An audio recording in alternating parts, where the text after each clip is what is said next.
Below is the complete transcript, fully adapted into natural, immersive American English for YouTube storytelling while ensuring high safety for AI voice TTTS engines. Under the watchful eyes of 200 Greenwich elite, my father's hand cracked across my face. The sound echoed through the grand ballroom like a gunshot. "Orch. Get the hell out!" my sister Victoria screamed, her voice dripping with absolute triumph, as if she had been waiting a decade for this exact moment. My mother just turned her back. No gasped, no attempt to step in. She simply did what she'd done for 27 years. Pretended I didn't exist. I didn't cry, and I didn't beg. Orch. I wiped the corner of my mouth with my thumb, tasting the sharp copper of blood. My cold gaze drifted across every single face in that room, carving their expressions into my memory. Then, chin held high, with a streak of blood still on my skin, I walked out of my sister's birthday gala. Orch. The next morning, I signed a cashier's check for $100 million and bought 2 private estates on Nujuma Island in the Red Sea, paid in full. They still have no idea who I really am. To them, I'm still the broken girl who vanished 10 years ago, the troubled daughter who exiled herself after causing her brother's death. But my brother Daniel's death wasn't what they told the world. Orch.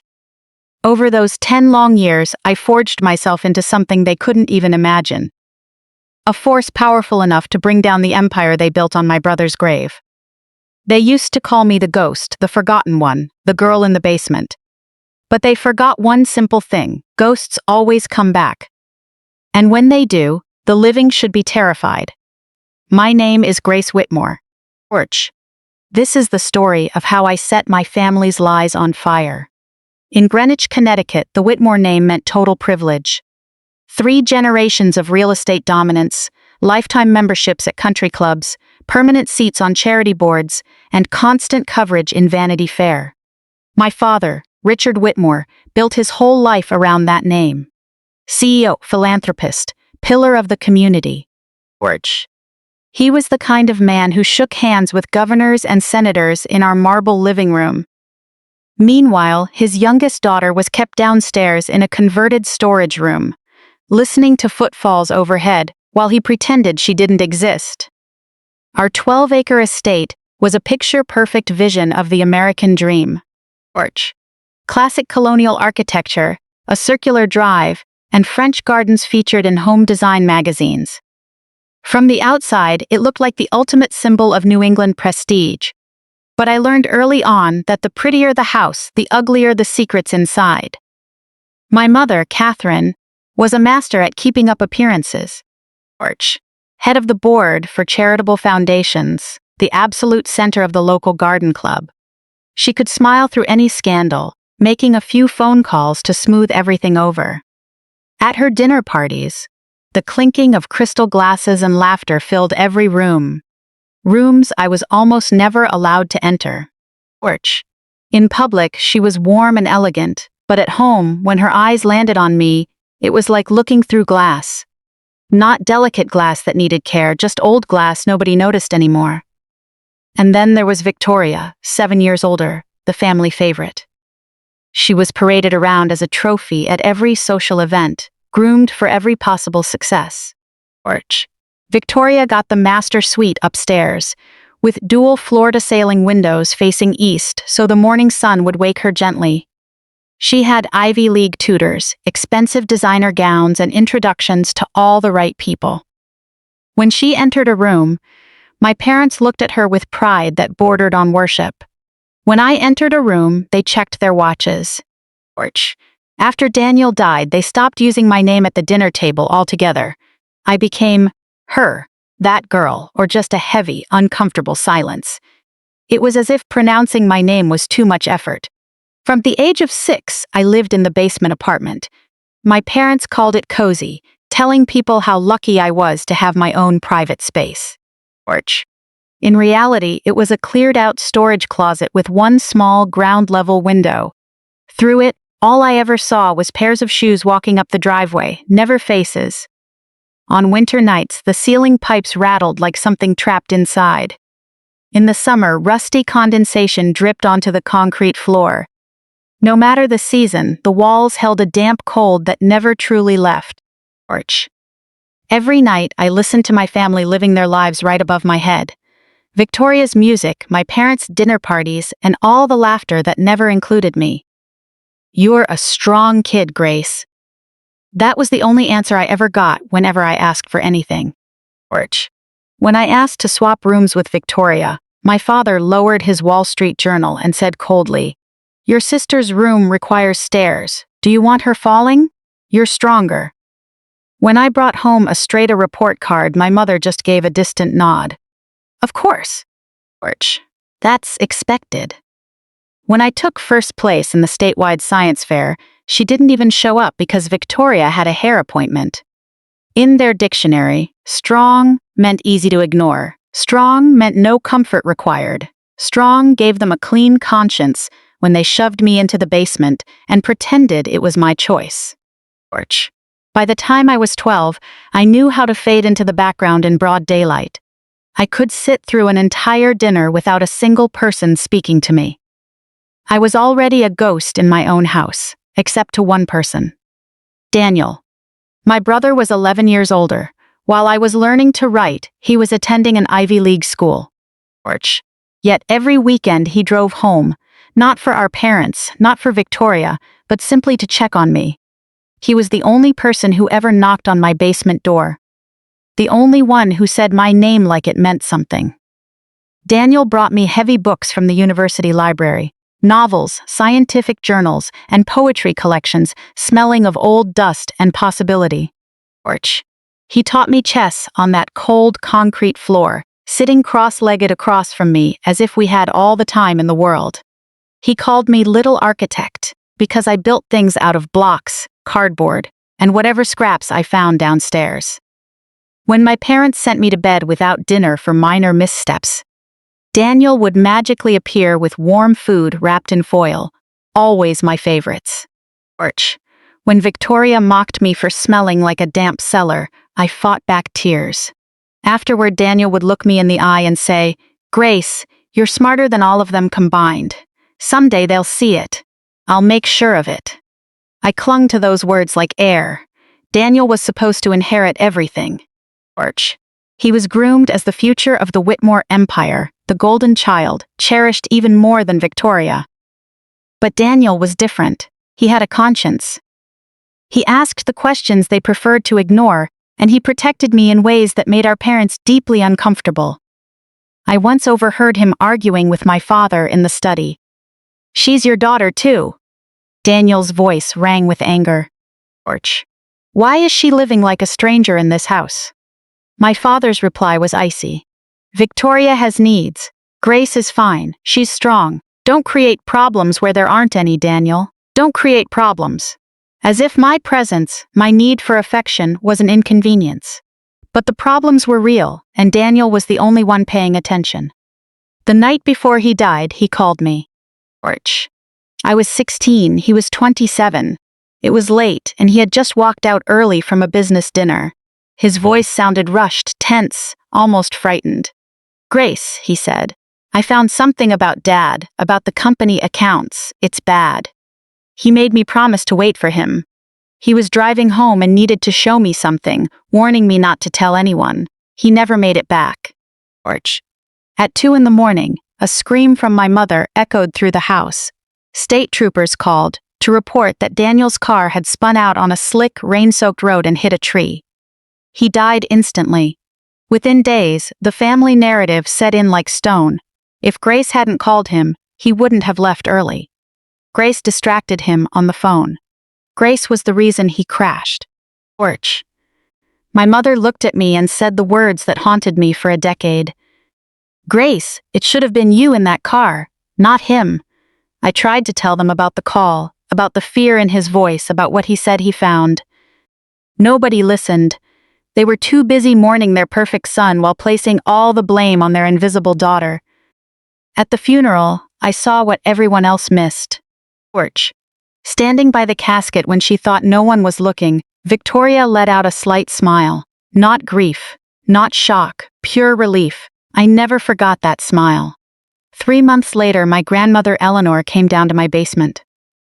My father's mother was the only person in that house who had ever raised a voice for me. She pressed a heavy envelope into my hands, sealed with red wax. "George. Daniel meant for you to have this," she said, her eyes sharp. "He told me the night he passed. Now I'm keeping his promise." I went to open it, but she held my hand back. "Not yet, Grace," she whispered. "Wait until you're ready. Wait until you're strong enough to tear it all down." I hid the envelope beneath a loose floorboard, feeling its weight every night through the wood. George. Grandmother passed away from cancer 6 months later. On her deathbed, she pulled me close and whispered, "Geneva, the safety deposit box. Everything you need is there." Weeks later, a Swiss attorney reached out via an untraceable number. George. In a calm, professional tone, he explained that grandmother had secretly left me her entire personal fortune, $47 million in bearer bonds and liquid assets. My family knew nothing about it. The only condition was that I had to claim it in person after turning 18. At 17, sitting in a damp basement, I was richer than my father.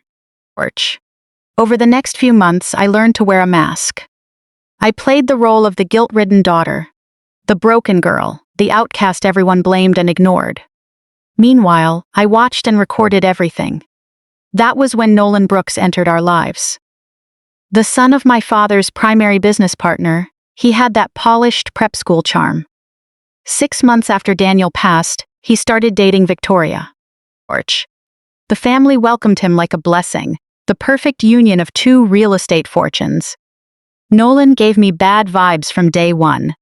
He always studied me, as if assessing how much I knew. "You were close with your brother, right?" he asked with a forced smile during a family dinner. Remembering Daniel's warning, I just smiled and stayed silent, though I could feel the danger off him. George. 8 months after Daniel's death, Victoria announced their engagement. Nolan backed me into a corner in the kitchen, leaning in close. "You're quiet, Grace. Quiet people notice things. What do you remember about Daniel?" "Nothing." I looked him in the eye. "I don't remember anything. During my senior year, I secretly applied to colleges without asking for a dime from my family." George. Boston University granted me a full scholarship. When I announced it at dinner, my father didn't look up, my mother offered a distant nod, and Victoria laughed. "Great, we can finally turn that basement into a wine cellar." The morning I left, I packed 17 years of my life into 2 suitcases. My mother handed me $20 for a cab. My father had already left for work. George. No hugs, no goodbyes. In my bag, I carried the instructions for the Swiss bank box. I was 18, and I was done being invisible. Boston in September tasted like freedom. Anonymity was the ultimate gift. At BU, nobody knew the Whitmore name. I led a double life. Outwardly, I was a scholarship student working library shifts, wearing thrifted clothes, and eating cheap food. George. Privately, I studied everything outside the curriculum: finance, real estate law, offshore structures, and corporate acquisitions. I studied how real wealth was built quietly. I was turning myself into a weapon. In my junior year, I met Marcus Chen, a 53-year-old former Wall Street hedge fund manager turned guest lecturer. He taught advanced investment strategies. George. Most students took it for an easy credit, but I sat in the front row and filled 3 notebooks. He spoke about hidden wealth, building empires from the shadows, and moving capital silently. After his final lecture, I approached him with a complex question about tax structures for luxury real estate acquisitions. He paused and looked at me with sharp, knowing eyes. George. For the first time since Daniel died, I felt seen. "That's not a student question," he said, handing me a business card. "That's a player's question. If you're serious, call me." I called that night. He tested my logic for 2 hours. Finally, after a long pause, he said, "You're not building a business, Grace. You're building a weapon. I recognize that look. George, just make sure when you pull the trigger, you don't miss." Marcus became my true mentor. He taught me what business schools didn't: how to conceal paper trails and set up untraceable entities through offshore jurisdictions like Dubai. On my 21st birthday, I flew to Geneva. In a high-security vault, I accessed the $47 million. But inside the box lay another envelope in my grandmother's handwriting. For Grace. The truth inside was an official, confidential incident report. Grandmother noted she used heavy connections to obtain it off the record. The summary made my vision blur. Break lines showed clear signs of deliberate tampering. Case closed per family request. I sat in that vault, trembling. My brother didn't die in a random accident. He was targeted. And the family that requested the case be closed was my father. With cold determination, I returned to Boston. The next 4 years were a sprint of strategy and execution. With Marcus's help, I registered Meridian Holdings in Dubai. My name appeared on 0 public filings. At 23, I acquired a waterfront property in Dubai Marina for $12 million, renovated it, and sold it 6 months later to a Saudi investor for $22 million, clearing $10 million in net profit. I reinvested every dollar. I kept living humbly in Boston, wearing simple clothes. I could have lived luxuriously, but I chose to build my foundation in silence. By 25, my real estate portfolio crossed $300 million. Combined with cash reserves and securities, my total assets topped $500 million. I held holdings across Dubai, Abu Dhabi, Monaco, and the Maldives, backed by an international network. Everything remained hidden, waiting for the right moment. Meanwhile, I hired intelligence analysts to monitor the Whitmore family quarterly. My father's real estate empire was rotting internally. The SEC had quietly initiated an informal inquiry into their accounting. Then, an encrypted email changed everything. Late one night in my Dubai penthouse, an email arrived with no subject line from an unknown sender. Attached was the police report, but this version contained unredacted pages, including a suppressed witness statement. A valet attendant remembered seeing a tall, dark-haired man in a tailored suit lingering near Daniel's car before he left the restaurant. The valet was paid $50,000 to stay quiet, a payment eventually traced to Brooks Capital Partners, Nolan's firm. Nolan hadn't just covered it up, he set the whole thing in motion. At the bottom of the email, one line was typed. It's time. 3 days later, I landed in Brooklyn, paying cash for everything to avoid a digital footprint. Frank DeLuca operated out of a worn-down office. After 23 years investigating white-collar crime for the FBI, he worked as a private investigator. Marcus recommended him, saying, "If there's dirty laundry, Frank finds it. If there's a body, Frank knows who buried it." The 62-year-old listened to my story without expression. "You want me to prove your brother was taken out and name the person behind it. The truth is usually ugly, Miss Whitmore. Are you sure you want to go all the way?" "I've lived in the ugly my whole life," I said. "I just want to give it its real name." 3 months later, Frank met me in a secure hotel room in Manhattan with a thick file. Frank had tracked down the valet, who had fled to Portugal with Nolan's money. Given another $50,000 in guaranteed anonymity, he spoke. He confirmed Nolan tampered with the vehicle and recalled the warning given to him. "Keep quiet, or you end up like him." Even more damning was the phone log timeline Frank pulled from core carrier networks. At 9:47 p.m., Daniel called me to say he was coming home. At 10:03 p.m., Daniel called our father, Richard. The call lasted 4 minutes, long enough for Daniel to confront him about the missing funds and give him a chance to come clean. Instead, at 10:07 p.m., Richard called Nolan. At 10:09 p.m., Nolan left his table. Over the next 17 minutes, he had full access to Daniel's car. The detail that chilled me to the bone was the call after the crash. At 11:42 p.m., Richard called Nolan again. The call lasted 8 seconds. 8 seconds. Just enough time to say, "It's done." Frank's voice was steady. "Your brother called your father to offer a way out." Your father turned around and called his future son-in-law. He didn't just cover up his son's death, he ordered it. I sat in that room staring at the evidence like pieces of a puzzle I'd been working on my whole life. The man who cast me aside and blamed me for my brother's end had ordered the hit on his own son. Over the following weeks, the Whitmore empire began to fracture under pressure.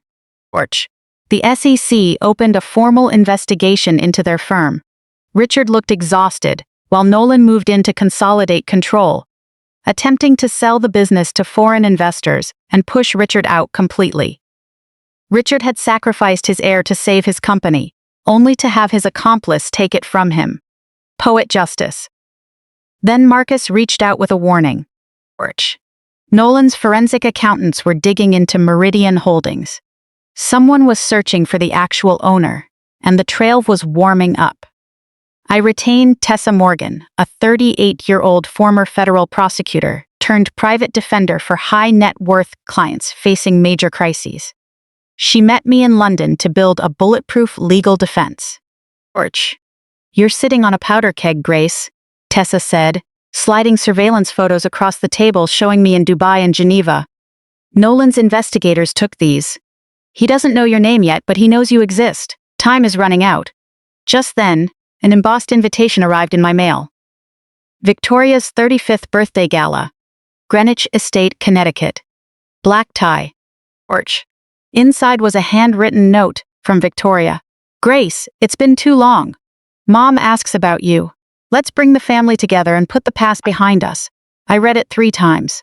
Victoria wasn't looking to reconcile. She smelled blood. With Nolan hunting for the owner of Meridian and the family falling apart under SEC scrutiny, this wasn't an invitation. It was a setup. I called Tessa that night. "I'm going." "It's a trap," Tessa warned. "I know," I said, looking out over the Dubai skyline. "But traps work both ways." Victoria thought she was summoning the basement ghost for one more humiliation. She had no idea she was inviting the storm that would tear her world apart. 14 days remained before the party. I pinned the invitation to my wall, studying it daily like a strategic map.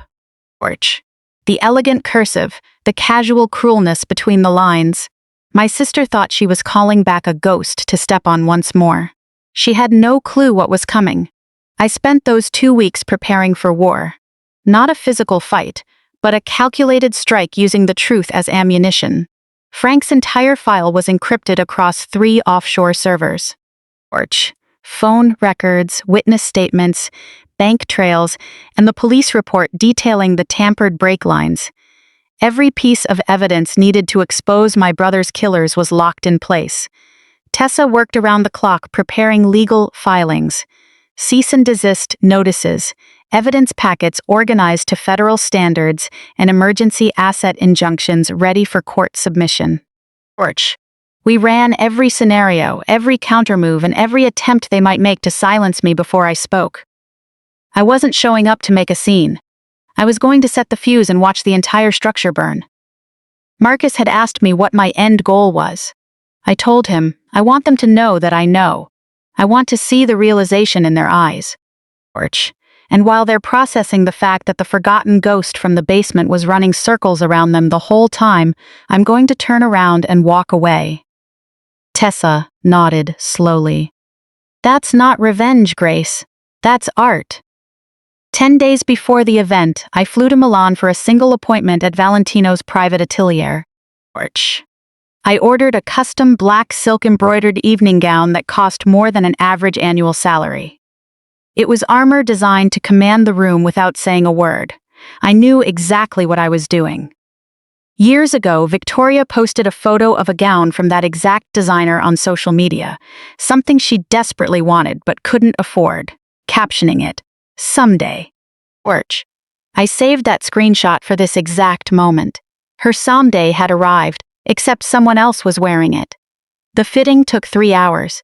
Standing before the mirrors as the tailors made minor adjustments, the dress felt like a suit of armor. Subtle, elegant, and completely commanding. The seamstress asked if it was for a special occasion. I smiled and told her it was for a family reunion. That same week, I retrieved my grandmother's jewelry from the Geneva vault. Real pieces she hid from my father before she passed, items he never knew existed. Among them was a diamond necklace she wore in her wedding portrait. It was supposed to pass to me publicly, but Richard kept it and gave it to Victoria instead. What they didn't know was that my grandmother had an exact duplicate made decades ago.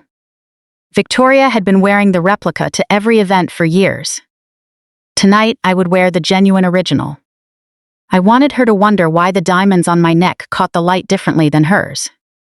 Some statements don't need words, just the right light. The custom gown cost $62,000. Victoria's engagement ring, which she boasted was a Brooks family heirloom, was worth $47,000. I knew because she posted that online too.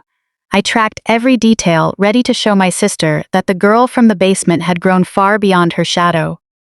5 days before the gala, Frank flew to Dubai to deliver one final piece of intelligence in person. Nolan was secretly negotiating the sale of Whitmore Real Estate to a foreign investment group, a complete buyout rather than a merger. The paperwork was nearly finalized, and Richard knew nothing about it. The board was backing Nolan. The SEC probe had severely weakened Richard's standing, and no one was waiting for his approval anymore. The deal would net Nolan independent wealth, making Victoria rich in her own right. Meanwhile, Richard, the man who sacrificed his own son to keep his empire, was about to be pushed out completely by the man he trusted. Frank handed me a copy of the signature page. Nolan had signed, as had the buyers. The only missing signature was Richard's, and they had no intention of asking for it. They're stripping him of power and selling the firm right out from under him, Frank said. Your father is about to lose everything he compromised his soul for. I looked at the document for a long moment. Good, I said. Bit before they finish him off, I'm taking what's left.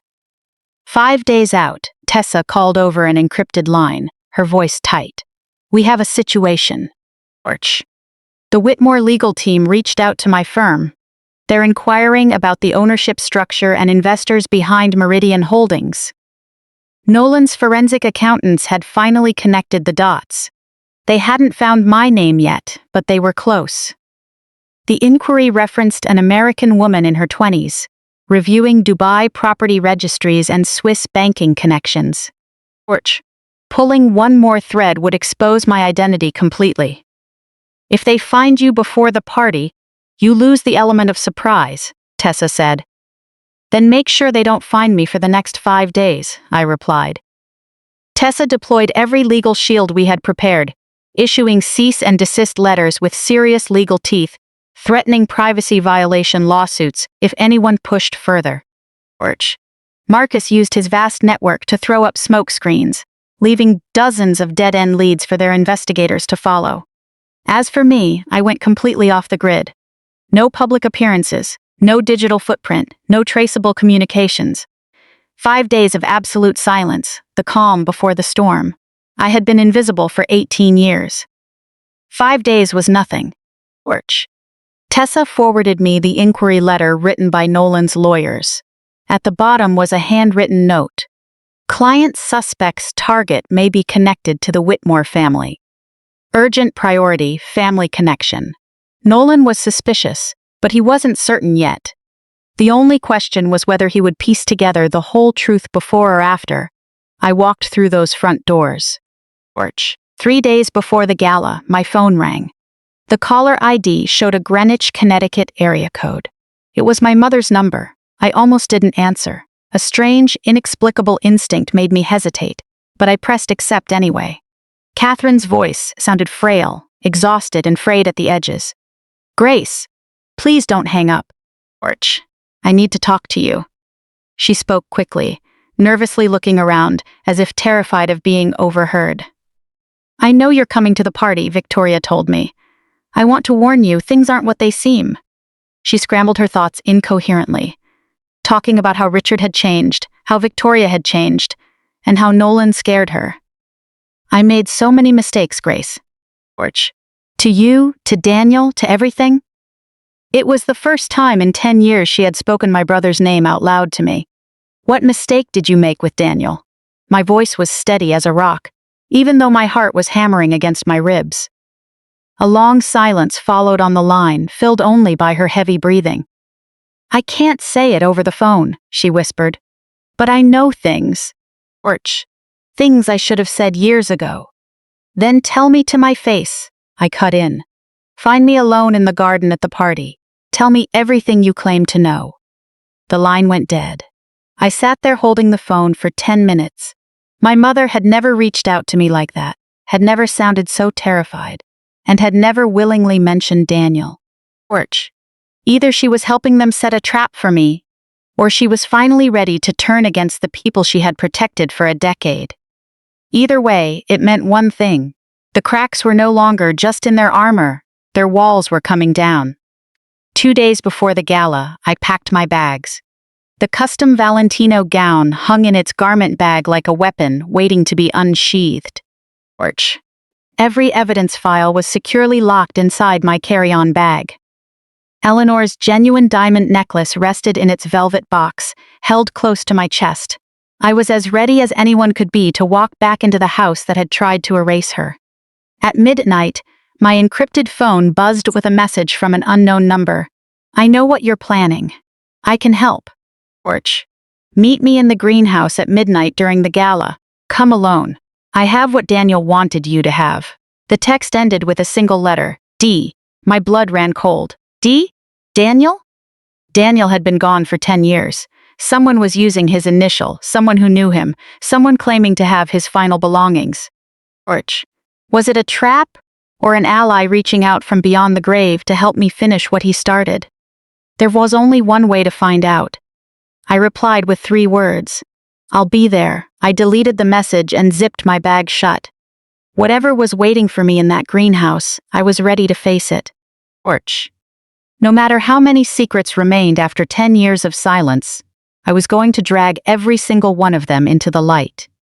Victoria thought she was throwing a birthday party. She had no idea. She was hosting her family's final reckoning. The black sedan glided along the winding roads of Greenwich as twilight settled over Connecticut. Orch. Sitting in the back, I watched the familiar streets roll past like memories I had spent a decade trying to bury. The silk of my gown felt cool against my skin, tailored like an impenetrable suit of armor. Eleanor's diamond necklace rested against my collarbone, warming to the rhythm of my pulse. Orch. It had been 10 years since I last looked down this driveway, 10 years since I wandered these grounds like an forgotten shadow. The estate materialized through the trees, looking exactly as it always had. Every window blazed with light, and every inch of the grounds was manicured to perfection. Orch. The grand colonial structure that once made me feel so small now looked like nothing more than a stage set waiting for the final curtain call. Valets in crisp uniforms directed traffic. Luxury catering trucks lined up like soldiers, and a string quartet tuned their instruments somewhere inside. Orch. 200 guests were expected, Greenwich's highest elite, corporate titans, and prominent socialites who graced magazine pages and charity boards. These were the people who had frequented this house throughout my childhood without ever knowing a young girl lived in the basement beneath their feet.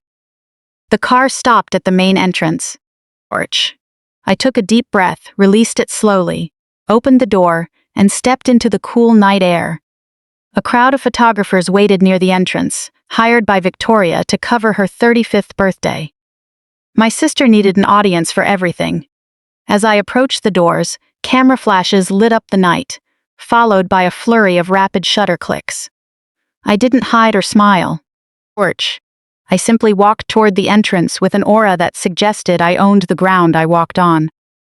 The last time I walked out these doors, I was 18 years old, dragging 2 worn suitcases with $20 in my pocket. Now I was 27, holding wealth beyond their wildest dreams, and undeniable evidence that could shatter their entire world. The valet asked for my name. Orch. Grace Whitmore, I said clearly, watching his face for any flicker of recognition. Nothing. They had forgotten me so completely that they didn't even remember what their negligence looked like. The luxurious grand hall opened up before me. Orch. Marble floors gleamed beneath crystal chandeliers that cast brilliant light across walls lined with fine art, each painting worth more than most people's homes. The air carried the scent of expensive perfume, fresh flowers, and that distinct atmosphere of old money pretending to be inherently superior. Richard saw me first. Porch. My father stood near the bar holding a glass, a stiff, fake smile lingering on his face from a conversation he had just finished. When our eyes met, that smile died instantly. Confusion crossed his features, followed by realization, and finally an emotion that looked almost like pure fear. 10 years had aged him harshly. Porch. The pressure from the ongoing SEC investigation had carved deep lines around his eyes. His hair was grayer, his shoulders slightly hunched, looking like a man constantly bracing for a heavy blow. He didn't walk toward me. He just stared, as if seeing a ghost he thought he had successfully buried. Catherine stood near the fireplace with a glass of champagne she hadn't touched. Porch. When she spotted me, her hand trembled so violently the glass nearly slipped from her fingers. She mouthed something to me across the crowded room that I couldn't hear, something that looked like "you came." But she made no move toward me, didn't smile, didn't step forward. She simply stood there with tears welling in her eyes. Porch. The woman who once told me it should have been me in that car looked as though she was witnessing her ultimate judgment. Then Victoria made her entrance. She descended the main staircase slowly in a white gown that likely cost a full year's average salary.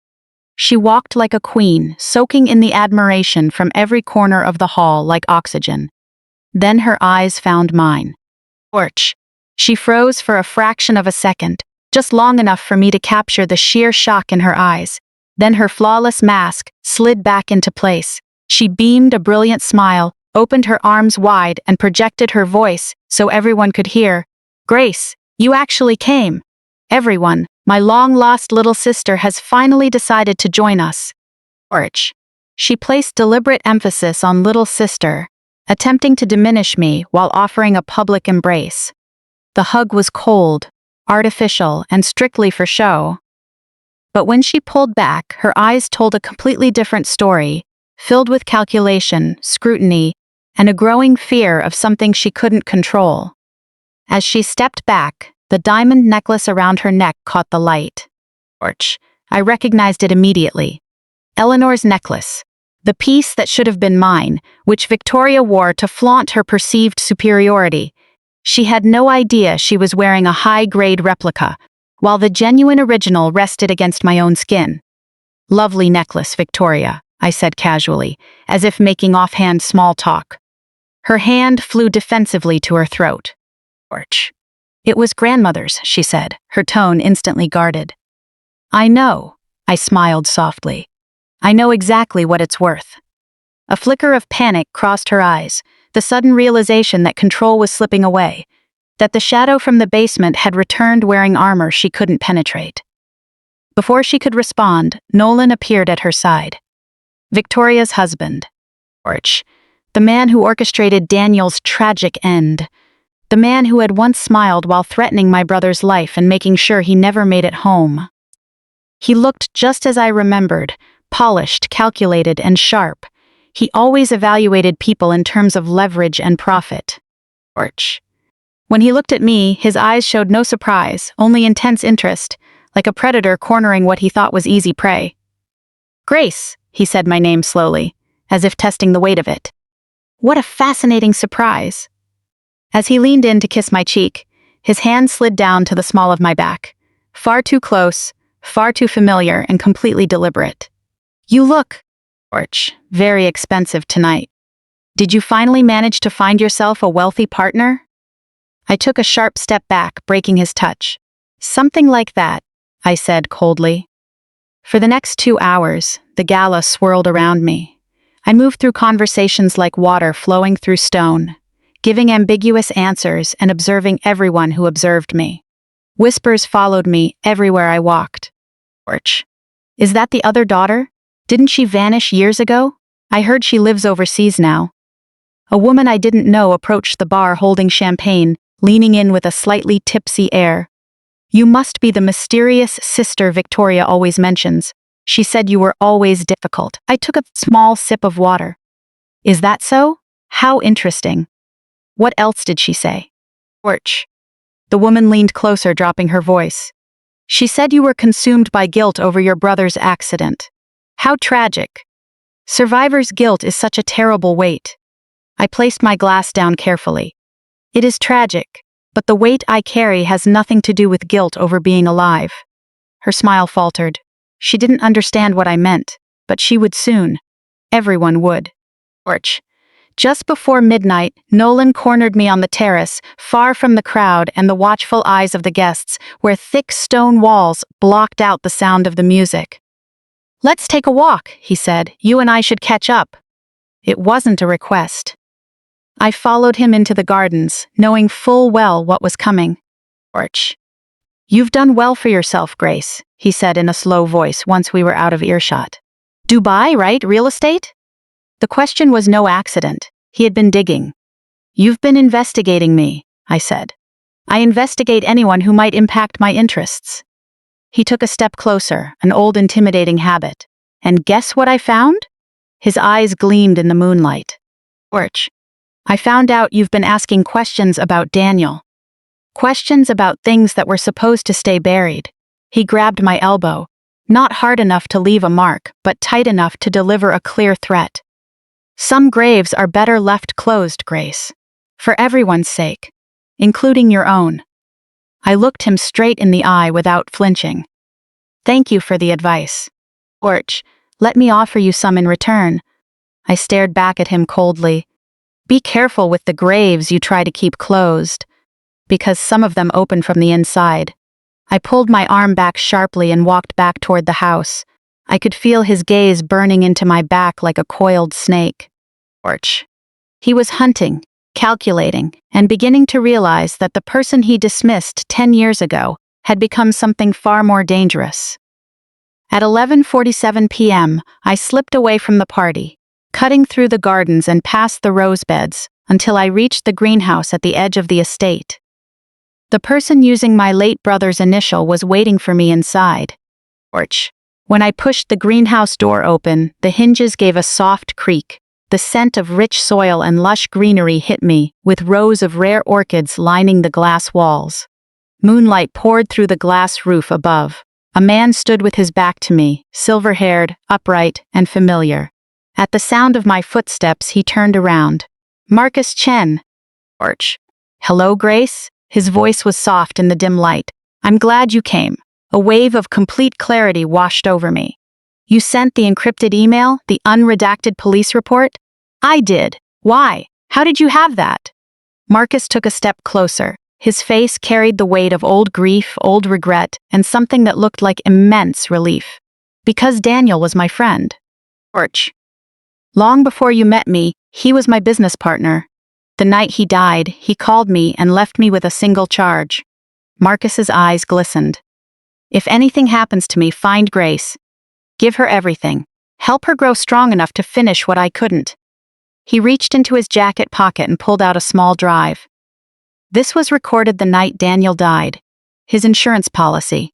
Orch. What's on it? His video statement. Everything he uncovered. Names, dates, financial records.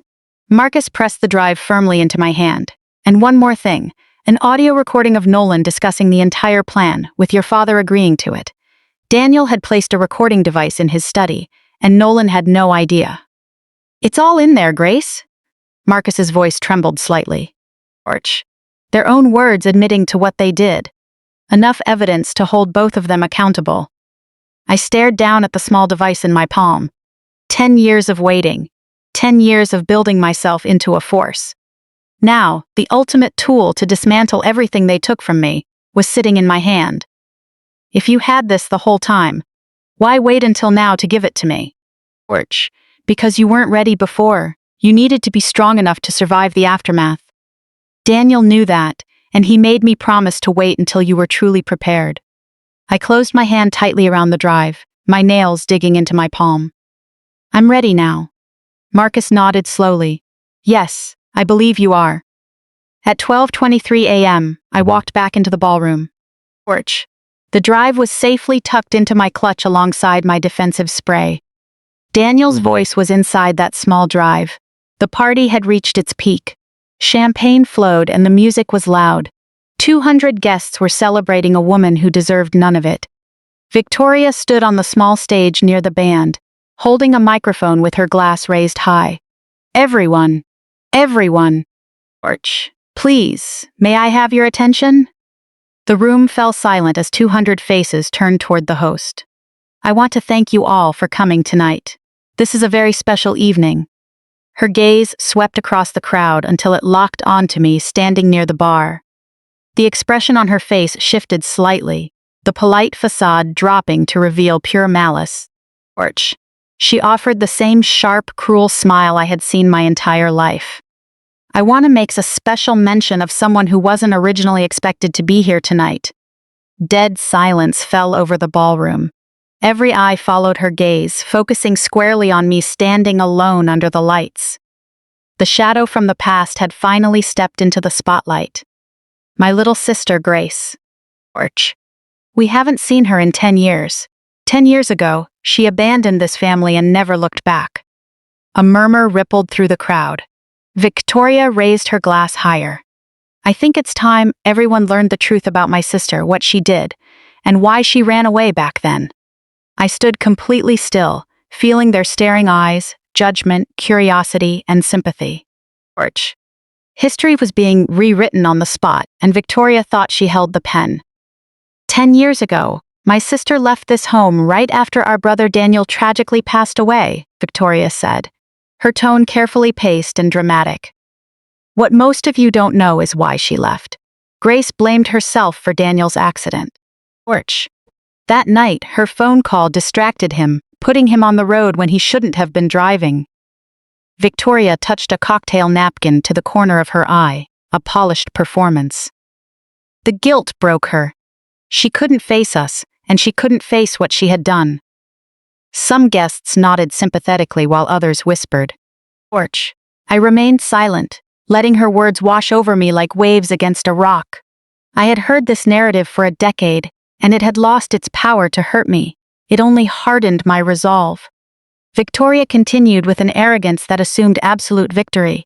For 10 years I prayed my sister would heal, come home and find peace. George. Instead, she stayed overseas, living a secretive life, never calling, completely unconcerned with her family. She let out a sharp, bitter laugh. So I have to ask, Grace, why did you really come tonight? What are you trying to get from us? 200 people held their breath, waiting for my response. I gave them absolute silence. George. I had trained in silence for too long, and right now, my silence spoke louder than any words I could offer. Richard stepped onto the stage from the crowd, his face flushed with alcohol and old anger. He took the microphone from Victoria, assuming the posture of a patriarch defending his territory. My daughter is right. Grace has always been a troubled child. His voice boomed across the hall. George. We gave her everything. A home, the finest education, a loving family, and she threw it all away like garbage. The lie rolled off his tongue so smoothly it sounded like established truth. Watching his dramatic display, my mind flashed to the call logs in my clutch, to the 8-second phone call after Daniel's crash, and those 2 damning words, "It's done." George. Nolan stepped up beside Victoria, wrapping his arm around his wife's shoulders in a protective stance. We were deeply concerned for her, honestly, Nolan said with manufactured sincerity. She's been spreading strange accusations and trying to unearth the past. Some people simply cannot process tragedy, so they constantly look for someone else to blame. George. The implication was crystal clear. Paint Grace as unstable, paranoid, and dangerous. The 3 of them stood side by side on the stage, father, daughter, and son-in-law, a wall built on deliberate falsehoods. I looked for my mother. Catherine stood frozen near the fireplace, tears streaming down her face, but she didn't speak, didn't defend me, and didn't take a single step forward. George. The woman who had promised in the garden to tell me everything lacked the courage to open her mouth when it mattered most. She chose silence once again, adding another stroke to a decade of neglect. The entire hall waited. Victoria's smile widened. expecting me to break, run away, or lose control in front of 200 witnesses, proving her words right. Torch. I straightened my back and raised my chin slightly. I spoke with a steady, clear voice that carried across the quiet room. Are you finished? Victoria's smile flickered. That wasn't the reaction she anticipated, certainly not from the broken girl she remembered. I took a step forward, moving out of the shadows and into the bright light toward them. Torch. You've told your rehearsed story, my voice echoed through the hall. The narrative you practiced for 10 full years, the one that paints you as victims and me as the villain. I didn't waver. I had waited too long for this moment to falter now. But when the actual facts come to light, the story changes completely. Richard's expression shifted. Torch. Beneath his anger, a sliver of unmistakable concern finally surfaced. What is that supposed to mean? Victoria demanded. What nonsense are you talking about, Grace? I looked directly at my father, the man who banished me to the basement, pinned a tragedy on my shoulders, stole my youth and my brother, and destroyed any belief I had in family. Torch. It means I know exactly how Daniel died, I said slowly, emphasizing every word. I know who was responsible, and very soon everyone else will know too. The room exploded into noise. Gasps and urgent whispers spread like wildfire through the crowd. Richard's composure shattered completely. The respectable image he had maintained for 50 years cracked down the middle. Torch. He marched across the floor toward me. As his imposing frame closed the distance, I didn't even blink. His hand struck across my face in front of all 200 guests, without warning. Snap! The sound crackled through the luxurious hall like a gunshot, harsh, sudden, and definitive. The force of the blow snapped my head to the side. Torch. I tasted the sharp copper of blood as my teeth cut the inside of my cheek, a burning sting spreading across my skin, and in that breathless, stunned silence, a camera flash went off, capturing the exact moment. Greenwich pillar of society, prominent philanthropist Richard Whitmore, committing an act of physical aggression against his own daughter in front of 200 witnesses. Torch. I didn't fall, I didn't cry, and I didn't even cover my burning cheek. I slowly turned my head back to face the room, letting everyone see the blood at the corner of my mouth and the mark beginning to form. I let them see exactly who my father was. The triumph in Victoria's eyes froze into sheer terror, her mouth hanging slightly open. Torch. Her perfect birthday gala had transformed into an undeniable scene of misconduct. Nolan turned pale, his confident demeanor completely vanishing. Richard stood there, his hand still hovering in the air, his chest heaving. He finally realized the immense mistake he had just made, regret and shock spreading across his face. Torch. The blow left my head spinning, accompanied by a collective gasp from the crowd that sounded like water rushing back before a tide. Tasting the blood in my mouth, only one thought crossed my mind.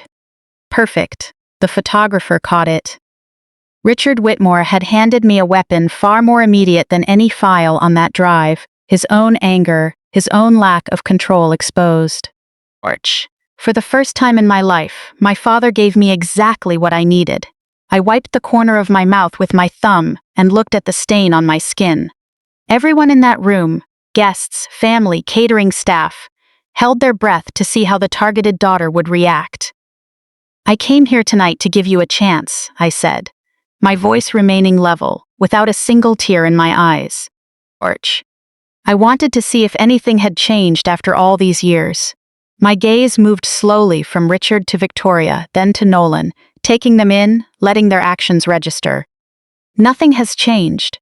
You are the exact same disappointing people you were 10 years ago. I picked up my clutch from the bar, turned, and walked toward the exit. Torch. The sound of my heels clicked firmly against the marble floor, the only noise in a room filled with 200 silent witnesses. Before crossing the threshold, I paused and turned back one last time. We will see each other again very soon, sooner than you think. Victoria's panicked voice called out behind me, bordering on tears. What does that mean, Grace? What are you going to do? Torch. I offered no answer. Holding my head high with the mark still fresh on my face, I stepped out into the cold Connecticut night. Behind me, chaos erupted, raised voices, accusations, and security moving in to handle Richard. I heard none of it. The night air was cool and clean. The stars above indifferent to the scene inside, just as they were indifferent to the girl who was no longer invisible. I got into the car and waited exactly 7 minutes. No tears, no shaking. I simply counting down the 10 years of waiting, the sleepless nights, and every piece of evidence gathered, counting down to the moment I released it all. My phone buzzed. It was Tessa. I saw the photo. It's already spreading online. Are you all right? I replied. Perfect, it's time. Make the calls. 3 dots flashed on the screen before her reply appeared. Which calls? I touched the mark on my lip. All of them. The call connected, Tessa's voice sharp with operational focus. What do you need? Executed the purchase for Nujuma Island. Both properties. Why does the transfer need to settle tonight? She paused. That's $100 million, Grace. I know the exact figure, I said, looking at my reflection in the mirror. Tomorrow morning, the news will break. Everyone will know that someone just completed the largest private real estate acquisition of the year. What's the strategy? They'll eventually trace the buyer to you. That's the entire point. By the time they figure it out, it won't matter, because by then, I'll have put everything out in the open. I outlined the next steps clearly. Send Nolan's recorded admission to press contacts, submit the complete evidence chain to the SEC and state authorities, have Tessa file emergency asset freezes with the court, let Frank coordinate with his media contacts, and have Marcus initiate the financial fallout. Within 48 hours, the family empire would be reduced to memory, while I stood on an island they couldn't dream of acquiring, watching it unfold. Are you certain about this? Tessa asked one last time. Once we initiate, there's no stopping it. Your family will be completely undone. I looked at my reflection in the mirror. My cheek was noticeably swollen and my lip was cut, but my eyes were completely clear, clearer than they had been at any point over the past decade. My family undid themselves 10 years ago when they chose money over their own son, I said. I am simply making sure the rest of the world sees the truth. I ended the call and started the engine, watching the Greenwich estate fade into the distance in my rearview mirror. The house where I was forgotten, the family that covered up a crime and pointed fingers at me, the sister who smiled at a funeral. I didn't look back again. The wire transfer confirmation hit my inbox at 6:47 a.m.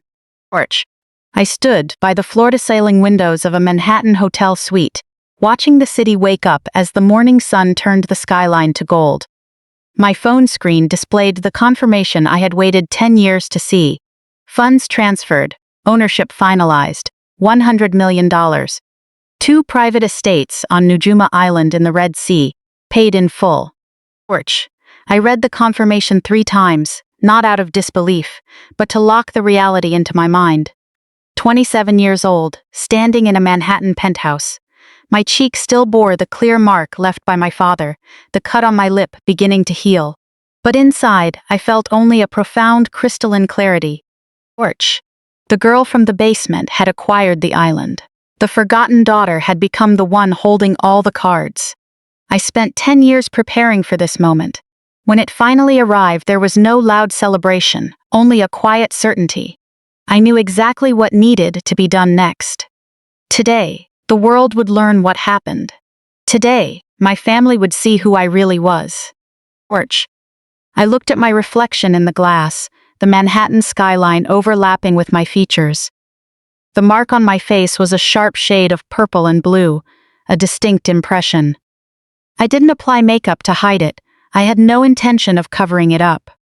Every interview I gave, every photograph taken, and every public statement made today would show what Richard Whitmore did to his daughter. His actions would serve as my introduction, his mistake becoming my platform. By 8 a.m., news alerts flooded my phone like a breaking dam. Whitmore family scandal. Prominent figure confronts daughter at birthday gala. The headline dominated every news outlet I checked. The photograph of Richard striking me had gone viral overnight across platforms, news networks, and morning talk shows. Everyone was discussing how a well-known figure lost control in front of 200 witnesses. The public reaction was swift and critical. Unbelievable behavior. How could anyone treat their child like that? The narrative Victoria spent 10 years constructing dissolved in a matter of hours. I was no longer portrayed as the troubled daughter who ran away. I was recognized as the victim of a visible injustice. The court of public opinion had rendered its verdict, and the truth was entirely on my side. And that was only half the movie. Asterisk, a mystery buyer drops $100 million in cash to snap up two top-tier mansions on Nujuma Island. The financial news world was going absolutely wild over this big-spending anonymous buyer. Real estate analysts were throwing around guesses left and right. Was it a Silicon Valley tech mogul? Saudi royalty? A Russian oligarch? Nobody even came close to the truth. Nobody in their right mind would ever connect the daughter who was struck at a party, her lip bleeding in front of everyone, to a record-breaking real estate deal. They were looking for a titan of industry. Why would they ever think to look for a ghost? By 9 in the morning, my face was plastered across every news channel in the country. That photograph of the slap was playing on a loop. Commentators were analyzing my expression frame by frame. Notice how she doesn't flinch at all. Look at that composure. There is no way this is her first time taking a hit. They had no idea just how right they were. They didn't know about that basement. They didn't know about the silenced, invisible cruelty. But they were about to find out. The whole world was about to find out. My phone showed 47 missed calls, every single one from Victoria. By mid-morning, the voicemail messages she left had gone through the 5 stages of grief, except her grief had nothing to do with remorse. First message: Grace, call me back. We need to handle the crisis, PR. In the middle: are you insane? You're ruining everything. What do you actually want? The final message: you think you've won? You have no idea who you're dealing with. I saved every single recording. They were proof of her conscious involvement, irrefutable evidence of her fear. Richard had called once at 6 in the morning and then never again. In his place came 12 calls from his legal team. Naked threats wrapped up in legalese. Defamation, harassment, restraining orders. I forwarded every message straight to Tessa. Let them posture all they wanted. It was nothing more than a paper shield trying to stop a tsunami. At 10:30 a.m., Nolan sent a text from a burner phone. I know you have something. Whatever Daniel gave you, it's not what you think. Meet me and let me explain. I didn't reply. An hour later: Grace, I can make your life impossible. Your business in Dubai, your investors, your reputation. I can dismantle it all. Still no reply. At 11:47, he sent his final text. I'm begging you. Think about Victoria. Think about your mother. If you release whatever you have, you won't just destroy your father and me. You'll bring them down with us. I read it twice. He was right. Victoria and Catherine would face total ruin. The family name would turn to ash, and everything they had built would crumble to the ground. I thought about it carefully for 30 whole seconds, and then I remembered Daniel's face. I remembered that basement. I remembered my mother saying, "You're the one who should have died." I remembered carrying the blame for 10 long years, for something I never did. I remembered a family that knew the truth the entire time and chose to stay silent for a decade. I typed back a single reply. I've been thinking about them for 10 years. Now, it's time somebody thought about Daniel. Once it's sent, I blocked the number. At 11 in the morning, Tessa walked into the suite carrying 2 leather briefcases, looking like a general stepping onto the battlefield. Everything was ready. Are you sure you want to press the button? She asked. I've been sure about this exact moment for 10 years. That email had been designed like a precision strike. Every piece of evidence was attached in strict logical order. Daniel's final letter exposing the financial embezzlement. documents proving Richard's financial fraud, confidential police reports showing the tampered brake lines, the doorman's statement placing Nolan under the car, call logs outlining the entire plot, and Frank's complete intelligence analysis. Arch. Subject line: What Richard Whitmore doesn't want you to know. Recipients: every member of the board at Whitmore Real Estate, the director of SEC Enforcement, the head of the Connecticut State Police Cold Case Unit, 3 Pulitzer Prize-winning investigative journalist Frank Trusted, and the senior partners at the outside law firm representing the company. Arch. I didn't send that email to destroy them. I sent it simply to state the facts. As for their destruction, that was just the natural law of cause and effect. Tessa looked at me one last time. Once you hit send, there's no turning back. I pressed send. Arch. The email flew out of my outbox, splitting into dozens of copies, carrying 10 years of hidden secrets at the speed of light to inboxes across the nation. I watched the progress bar fill up. 100% complete. The truth was finally free. Within 2 hours, my phone blew up with calls from countless unknown numbers. Reporters, board members, investigators. Arch. Everyone was trying to reach me. Everyone wanted to know if it was real. Did Richard Whitmore actually steal money from his own mother? Did he really help cover up a plot against his own son? I didn't answer a single call. The evidence would speak for me. Tessa issued a short statement on my behalf. My brother, Daniel Whitmore, lost his life 10 years ago. Arch. All evidence has been turned over to the appropriate authorities. While justice takes its course, I ask the public to respect my privacy. Privacy. Something they had never given me. I was asking for privacy now only because I knew all too well that they would never have a single moment of peace again. Arch. At 4 p.m, a senior reporter at the Wall Street Journal connected all the dots, detonating a bombshell that shook the news world. The mystery Nujuma Island buyer, the victim slapped in public, the Whitmore family's long-lost daughter, they all pointed to the exact same person. Asterisk. The forgotten Whitmore. Daughter is a 9-figure real estate mogul. Arch. Headlines across major platforms refreshed wildly within minutes. Grace Whitmore, from family outcast to 100 million power buyer. Reporters descended like sharks, uncovering Meridian Holdings, the business empire in Dubai, the luxury estates in Monaco, and a global investment portfolio estimated at over $500 million. The most shocking part? Arch. She had built all of it from scratch in 7 years, and her family hadn't known a single thing about it. The narrative Victoria and the others had spent 10 years carefully crafting completely shattered.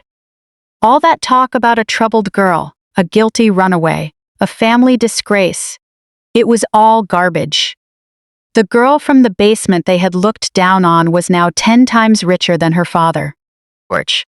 The ghost they had forgotten had been building an empire in the shadows big enough to crush them.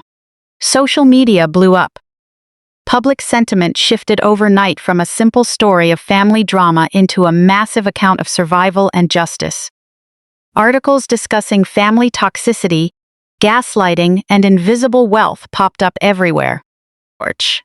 Women across the country started sharing their own experiences of being sidelined, suppressed, and blamed by their families. Without intending to, I had become a symbol of survival, fighting back, and taking power back. A reporter managed to track down my college roommate from Boston University. Grace was the quietest person I ever met, she told the reporter. Arch. She was always working insane hours and studying, never went to parties, and never talked about her family. I thought she was just introverted. I had no idea. While the rest of us were out partying, she was quietly building a business empire.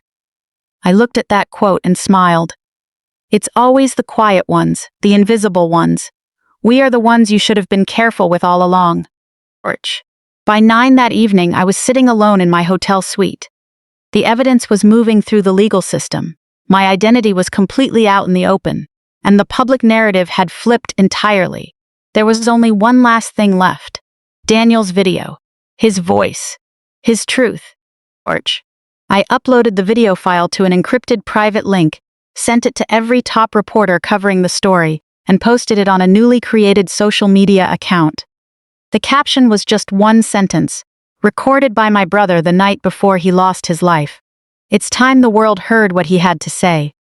At 9:47 p.m., the video went live. Daniel's face filled tens of millions of screens across the country. He looked so young, so full of life, but his eyes held a deep, underlying fear.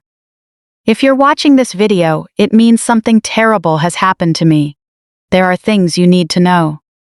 About my father, about Nolan Brooks, and about the company that carries our name.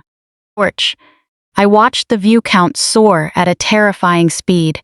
10,000, 100,000, a million. Daniel's voice echoed in my hotel room, reaching across 10 years of time, laying out every single piece of corruption he had uncovered, explaining everything he was afraid of, and revealing what ultimately cost him his life. And then came the most decisive part, the conversation between Nolan and my father that he had unknowingly recorded. Nolan's voice came through cold and clear. Daniel, there are many ways to handle a problem like this. Quiet ways, permanent ways. And my father's voice, cold and unyielding, the value of this deal with Brooks is worth far more than your individual moral stance. Forget what you saw, or suffer the consequences. By midnight, the video hit 10 million views. By morning, Nolan Brooks would be in handcuffs. The truth Daniel paid for with his life was finally completely free. I pressed my palm against the cold window pane, looking out at the city lights. Tears, the first tears I had allowed myself to shed in 10 years, blurred my vision.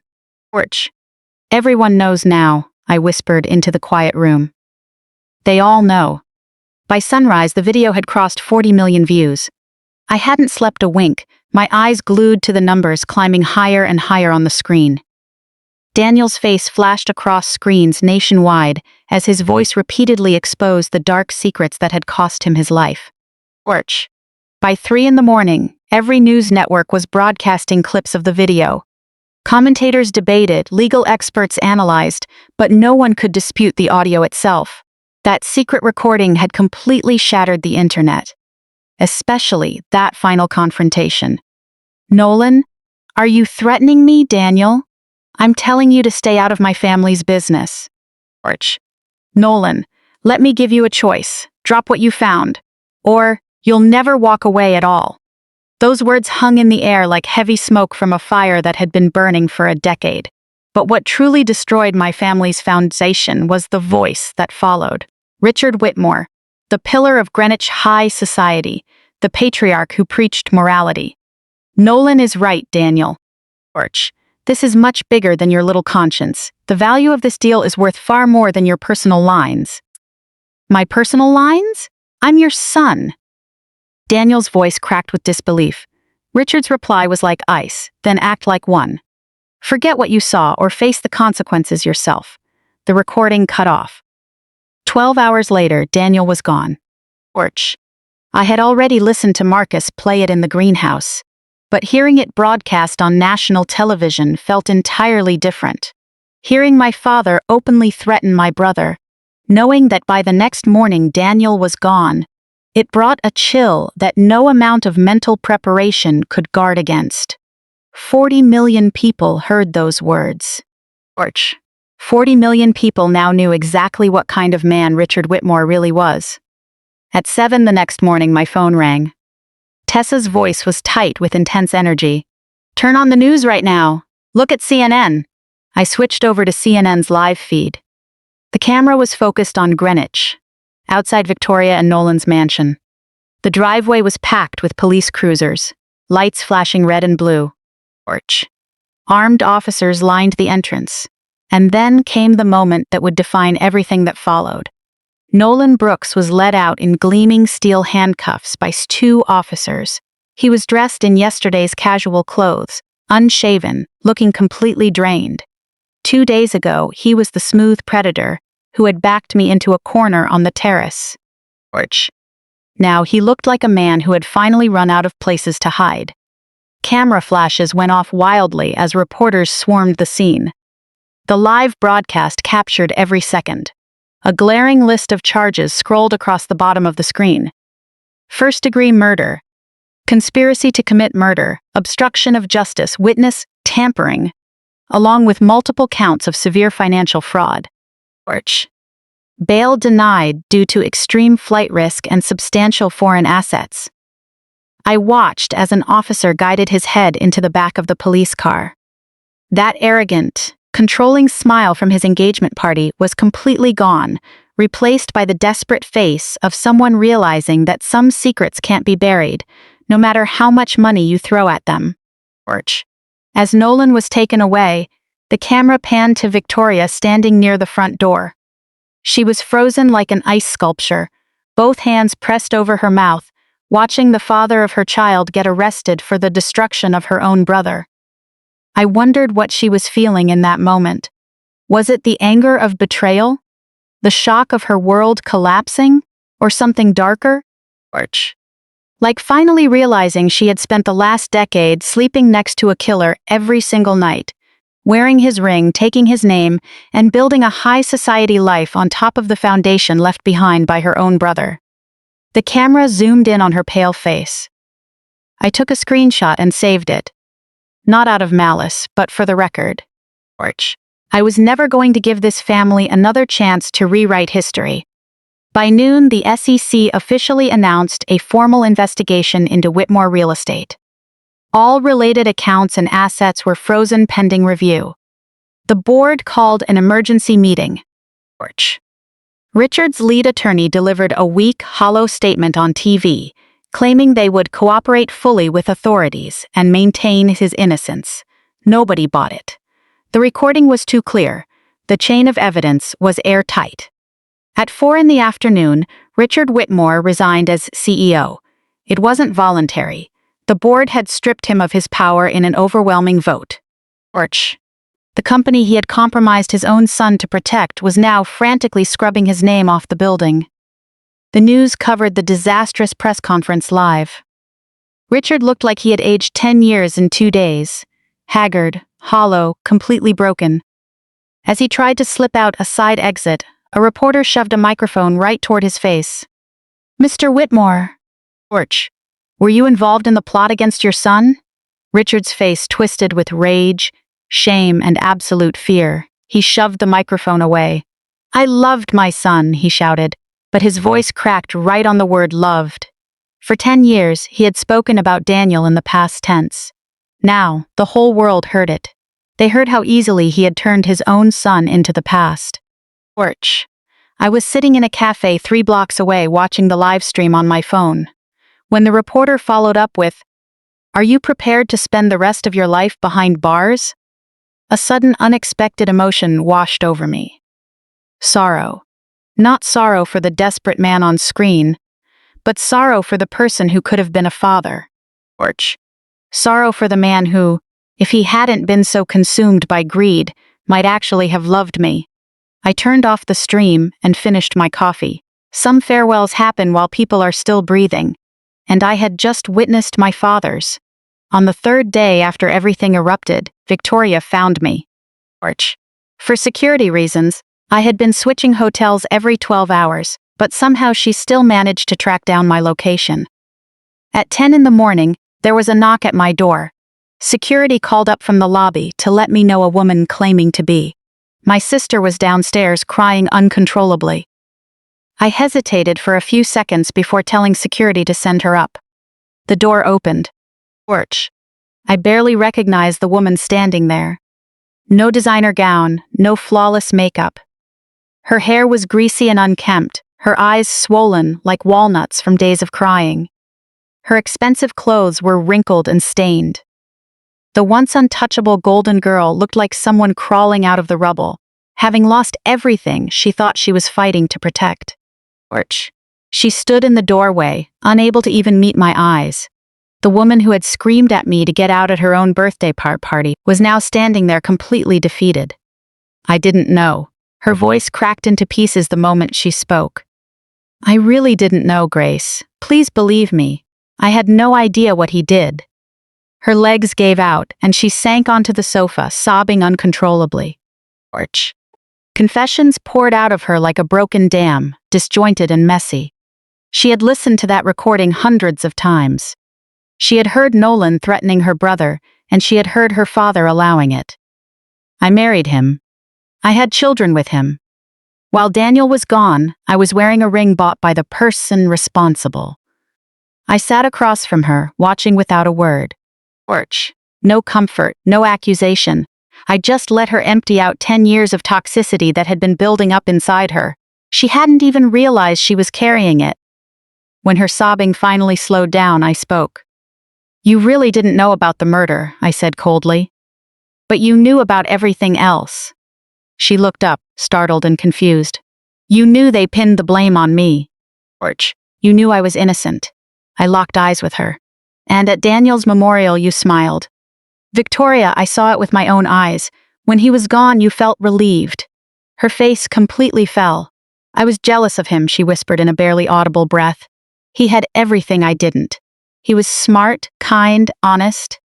Dad loved him more than me. When he was gone, I thought, Porch.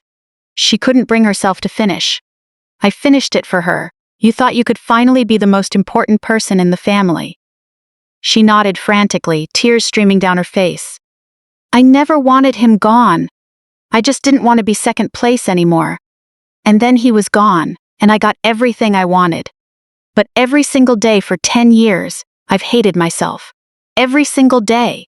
Porch. I looked at my sister, the golden girl, the center of attention, the favorite.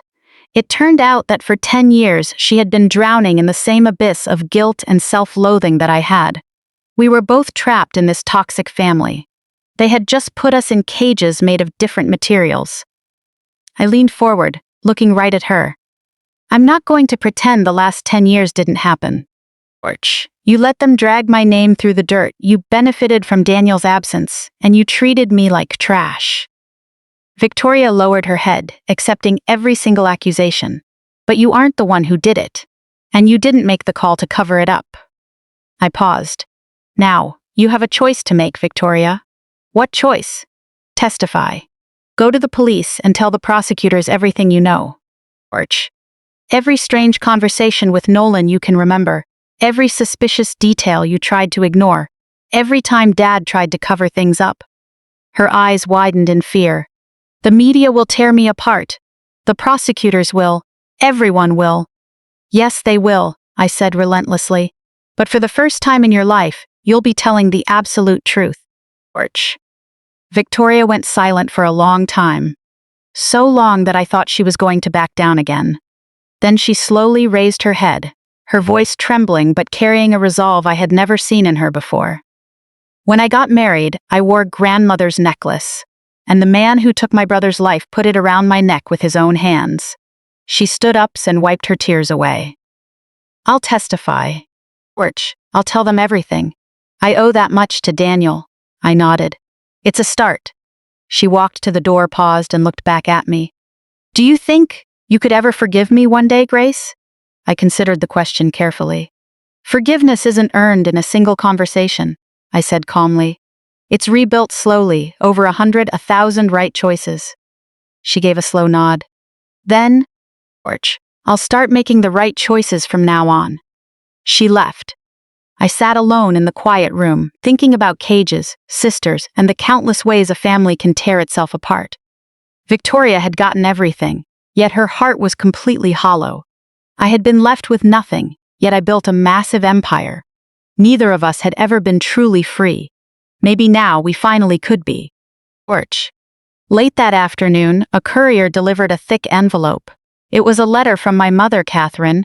5 full pages written in her immaculate handwriting.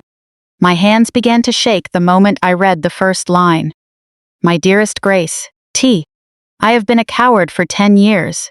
I've carried the truth about Daniel's death, going through life in a fog for a decade. I forced myself to keep reading. Porch. That night, I heard the entire phone call. Richard didn't know I was listening. I heard him tell Nolan to take care of it. But I said nothing, and I did nothing. I stood by and watched my son perish, and then I watched my daughter take the blame for it. The final paragraph made my heart stop. I know I don't deserve your forgiveness. Porch. But before the police hear my official statement, I need you to know the truth. Tomorrow morning, I am turning myself in. I was an accessory to what happened to my own son. I am ready to pay for what I've done, my mother. The woman who had told me, "You're the one who should have died." The woman who turned her face away while my father struck me. She had known Daniel was targeted the entire time. She had watched it all happen and stayed silent for 10 whole years. I threw the letter on the table and stared out at the Manhattan skyline. There were 4 more pages. 4 pages filled with old grudges and ugly secrets. And within those pages lay the real reason I had been treated like a ghost in my own family ever since I was a child. I had to find out everything. A week after Nolan's arrest, Victoria walked into the Connecticut Superior Court. The entrance was swarming with photographers and reporters. Flashbulbs captured every step she took toward the courthouse. She wore no makeup, a plain black dress, and 0 jewelry. The golden girl who used to armor herself with designer labels had finally stripped away all the false glamour. I sat in a black SUV parked across the street, hidden in the shadows, watching quietly. This was the way I had learned to navigate life since childhood. But this time I was choosing to stay unseen. This time, I was the one in full control. Behind closed doors, Victoria testified for 8 straight hours. She held nothing back, keeping her promise to me.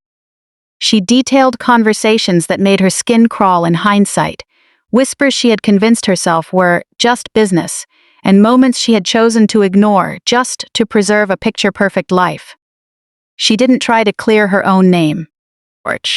She laid out her own weakness and complicity right in front of the prosecutors, leaving her fate up to the justice system. In the end, prosecutors concluded she had no direct knowledge of the plot itself. But she was fully aware of the cover-up afterward, knew the blame had been deliberately placed on me, and allowed that massive lie to stand for 10 years. That silence came with a price. The prosecution recommended probation involving mandatory counseling, extensive community service, and ongoing cooperation with the investigation. Victoria accepted it all without a single objection.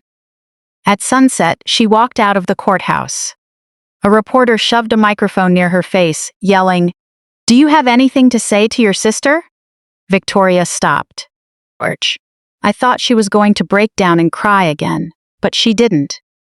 She looked straight into the camera lens, looking right through it as if she knew I was watching on the other side. "I spent 10 years being the worst sister possible," she said, her voice raspy but steady. "I intend to spend the rest of my life trying to be a good one." With that, she got into a car and drove off into the night. It wasn't forgiveness, and it wasn't redemption. But it was a start. And a start was already the most luxurious thing I had ever gotten from this family. 3 days later, the verdict came down. Nolan Brooks stood before the judge in an orange jumpsuit. The evidence against him was overwhelming. Audio recordings, witness statements, and foreign accounts traced by forensic accountants. His high-priced legal team tried to secure a plea deal, but the prosecution didn't need to make any bargains with him. First-degree murder, conspiracy, obstruction of justice, witness tampering, life in prison without the possibility of parole. The judge's voice reading the sentence was cold and methodical. Nolan stood there frozen like a wooden post. The smooth predator who used to smile while backing people into corners, who had grabbed my elbow on the terrace to threaten me, was finally locked away in a cage where the sun would never shine. He would spend the rest of his life behind bars, just as Daniel had died alone on that rainy road, isolated, with no one who truly loved him by his side. Richard's trial followed right after. The court played his recorded voice for everyone to hear. "The value of this deal is worth far more than your personal lines. Forget what you saw, or face the consequences yourself." His expensive lawyers made a desperate last stand, claiming he suffered from diminished capacity and that he was manipulated and coerced by his future son-in-law, trying to frame him as a misled, grieving father.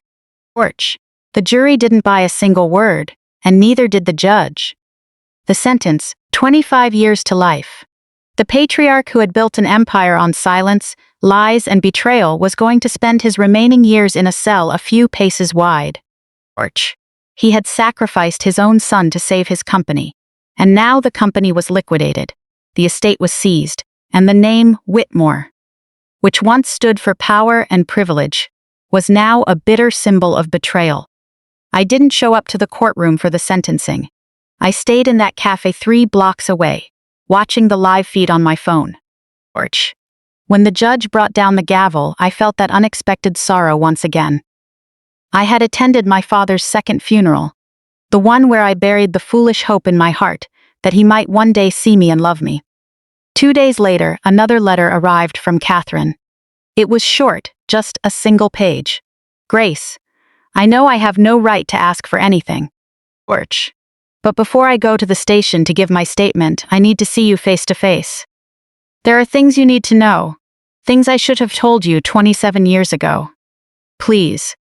Your mother 27 years ago? My entire lifetime? What truth could possibly be worse than what I already knew? Tessa strongly advised against going. She's manipulating you. Guilty people always try to extract redemption from their victims at the last minute. Marcus said nothing, just looking at me quietly. Let me decide, I told them. I thought about that dark basement, about how no one had ever celebrated my birthday, about being blamed for a tragedy I had nothing to do with. I decided to meet her. Not to offer her redemption, but to give myself final closure. I sent back a reply, tomorrow at 3 p.m. The garden behind Grace Church. You have 1 hour. When I arrived, the garden at Greenwich Church was quiet. Ancient oak trees cast long shadows across the stone benches. The church stood right behind us, but it felt distant and detached. This wasn't a place for holy redemption. It was just a neutral ground for a final reckoning. Catherine showed up right at 3 o'clock.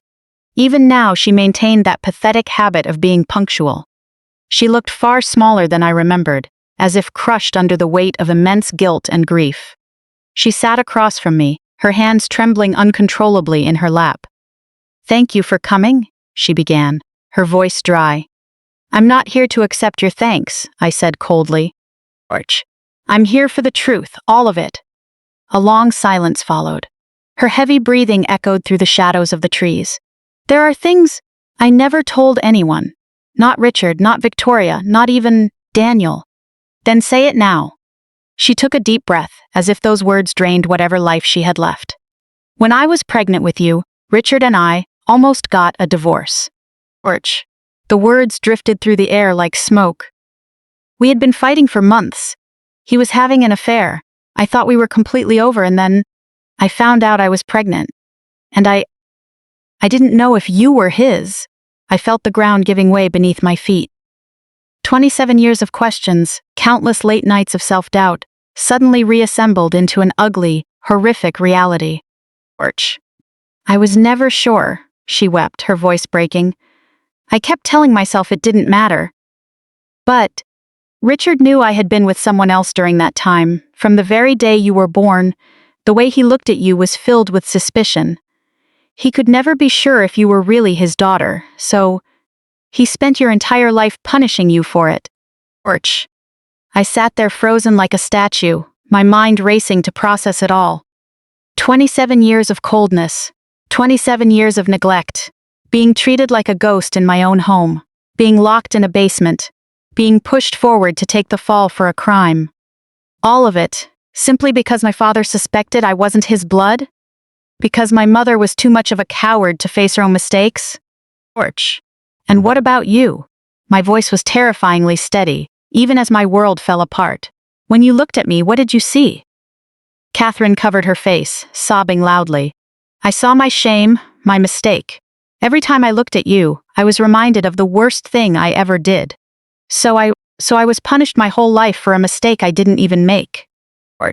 She nodded frantically, completely overcome with tears. Did either of you ever check? I demanded sharply. Did you take a DNA test? Did you ever ask a doctor? She shook her head in despair.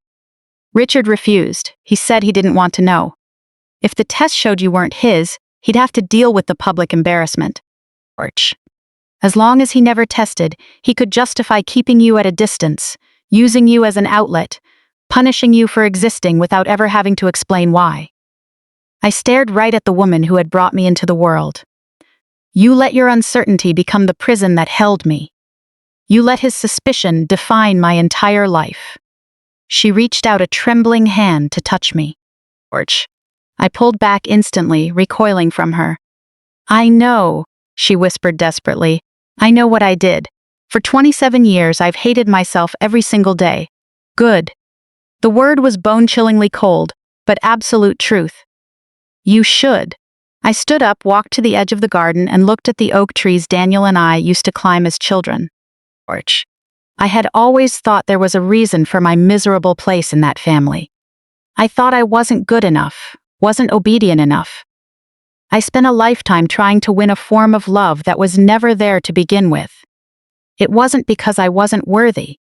It was because they were never capable of love. Orch. They were two toxic people tormenting each other in a mess of their own making, and I was just the sacrifice they picked to vent their anger on.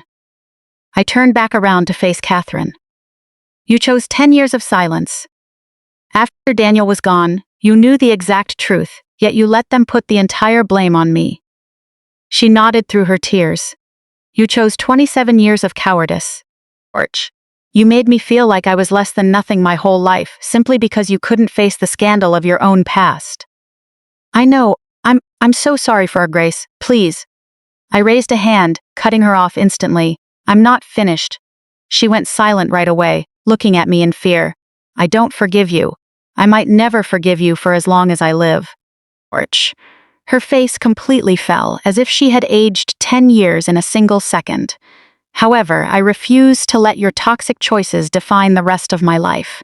You went to the police, and you finally told me the truth. That is already far more than I ever expected from you. I paused, letting every single word settle deep into her conscience. Forgiveness isn't bought with a single tearful breakdown. Orch, that takes a lifetime. And I don't know if either of us has that kind of time left. Catherine reached out again in desperation. Is there anything else I can do? Anything, if it can make it up to you. I thought about it carefully. Very carefully. Very carefully. There is one thing. A strange, desperate spark of hope lit up in her eyes. What is it? Tell me. Live with it. Orch. Her expression froze. Live with the knowledge of who you really are. Live with the 10 years of silence you kept. Live with the truth that you let your daughter's life be ruined just to cover up a secret. My voice was flat, like a final judgment being passed. That is your life sentence, Catherine. Not a prison cell, not a legal punishment. Orch. Just waking up every single day and having to face your own conscience. The hope in her eyes went out completely. She finally understood that the most severe punishment I could ever give her wasn't anger, and it wasn't revenge. It was leaving her alone with herself. Goodbye, Catherine. I turned and walked out of the garden, without looking back a single time. Orch. Late that night, I drove to the private airport. A Gulfstream jet was waiting on the tarmac. A plane I had purchased 3 months ago, fully prepared for this exact moment. Destination. The Red Sea, Nujuma Island. My new home. My fresh start. Looking through the window, I watched the glowing lights of New York fade away beneath me. Orch. That city had witnessed me dismantle an empire, break ties with a toxic family, and uncover the ugly truth of why I had never been loved. Somewhere down there, Richard was sitting in a cell. Nolan was sitting in a cell. Victoria was trying to piece her shattered life back together. Catherine was living day and night with her ghosts. Orch. The pilot came over the intercom. We have a 14-hour flight ahead of us to our destination. I closed my eyes and fell into a deep sleep. No nightmares, no sudden jolts. For the first time in 10 years, I slept in total peace. When I woke up, the sun was rising over the Red Sea. Golden and crimson light painted the water like a promise finally delivered. Below me, I saw the island. Orch. My island. 2 white mega-mansions gleaming in the morning light. $100 million for absolute peace. 27 years of truth brought to light. A lifetime of silence finally broken. The plane began its descent. I pressed my palm against the window glass, just as I had done countless times as a child against the cold basement ceiling, trying to feel the family living above me. Arch. But this time, there was no ceiling, no basement, no broken family I needed to appease or prove myself to. There was only the open sky, the endless sea, and the woman I had built myself into through the fire. "Welcome to Nujuma Island, Miss Whitmore," the pilot said respectfully. I smiled and shook my head. "No, just call me Grace." Just Grace was more than enough. Orch.